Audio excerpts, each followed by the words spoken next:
Hello mga ka-forever! So, we're going to talk about a wedding idea na makakatulong para sa ating wedding. It's called a schedule na welcome signage, no? Malaki siya na pwede ilagay dun sa main entrance ng reception or sa dun sa church or kayo bahala kung ilan gusto nyo at saan nyo ilalagay.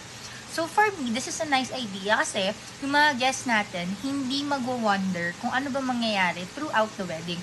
Meron na tayong schedule. For example, yung ceremony starts at 4 p.m., then we drink at 5 p.m., then we eat ng 7 p.m., then we party ng 8:30 p.m. Ang mga guests natin excited yan kung ano bang mangyayari, no? Hindi sila nagtataka kung anong oras ba kakain. Kasi dun sila pinaka-excited, I'm sure, sa food, tapos sa drinks.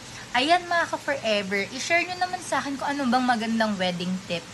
Please comment down below. Salamat mga ka-forever, wala pa akong ligo, pero maliligo na ako in a while.